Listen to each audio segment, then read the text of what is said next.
Assalamualaikum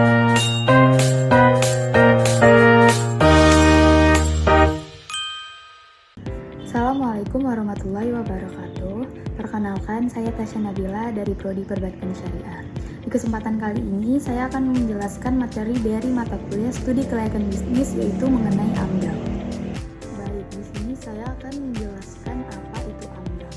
AMDAL adalah kajian mendalam untuk melihat dampak apa saja yang bisa muncul ketika sebuah usaha atau proyek yang akan dijalankan.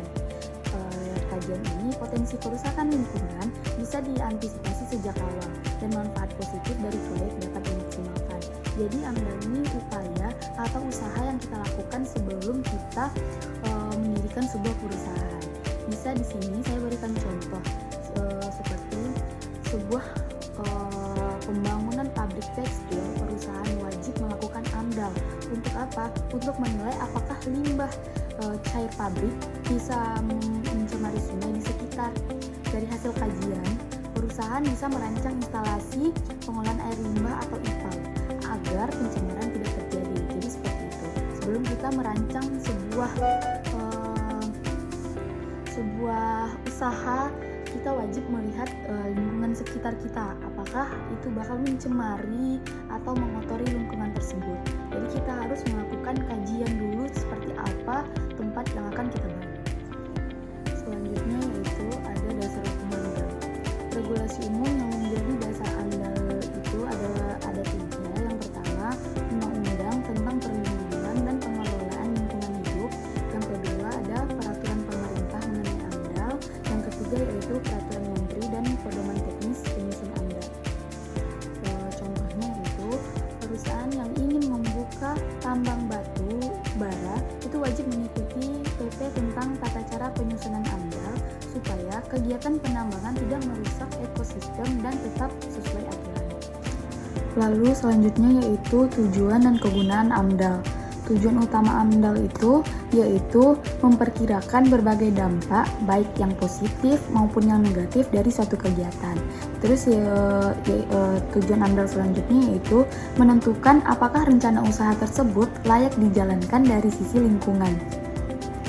Terus kegunaan AMDAL itu yang pertama menjadi acuan dalam perencanaan pembangunan, terus membantu pihak berwenang dalam mengeluarkan keputusan kelayakan lingkungan, terus selanjutnya memberikan masukan untuk penyempurnaan desain proyek, terus menjadi dasar penyusunan rencana pengelolaan dan pemantauan lingkungan, serta memberikan informasi kepada masyarakat tentang dampak yang akan muncul.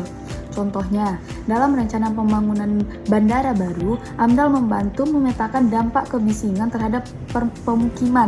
Berdasarkan kajian itu, pemerintah bisa menentukan zona yang aman untuk pemukiman atau menawarkan relokasi bila diperlukan, seperti itu. Lalu selanjutnya itu ada fungsi AMDAL. Apa sih fungsi AMDAL? Untuk masyarakat, fungsi AMDAL ini untuk masyarakat mengetahui rencana pembangunan, bisa memberi masukan, memahami hak atau kewajiban dan menghindari kerugian. Terus untuk pelaku usaha, fungsi AMDAL ini mengurangi risiko pelanggaran hukum, mengenali ancaman lingkungan, serta memperbaiki perencanaan. Terus untuk pemerintah, AMDAL ini berfungsi untuk menjadi alat penting dalam membuat keputusan, mendukung kebijakan tata ruang, memastikan prinsip pembangunan berkelanjutan. Terus selanjutnya untuk menjadi instrumen pengawasan agar proyek tetap memahami aturan lingkungan setelah beroperasi. Contohnya, dalam proyek pembangunan jalan tol, AMDAL membantu masyarakat mengetahui apakah jalur tol melewati perusahaan mereka. Bagi pemerintah, AMDAL memberikan informasi apakah pembangunan tol sesuai dengan rencana tata ruang daerah, seperti itu. Lalu apa hubungan AMDAL dengan etika dan syariah? Nah, dalam kajian tentang bisnis dan ekonomi syariah dijelaskan bahwa menjaga lingkungan adalah bagian dari tanggung jawab moral. Jadi, AMDAL menjadi alat yang memastikan pelaku usaha tetap berada pada jalur yang etis dan tidak merugikan alam, seperti itu. Yaitu sebagaimana bisa saya jelaskan, yaitu poin utamanya dari Apa hubungannya? Yaitu usaha yang merusak lingkungan tidak dianggap etis dan bertentangan dengan nilai agama.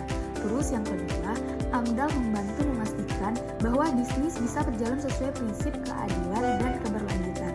Terus selanjutnya, konsep menjaga alam seperti amanah atau khalifah sebagai dengan tujuan AMDAL.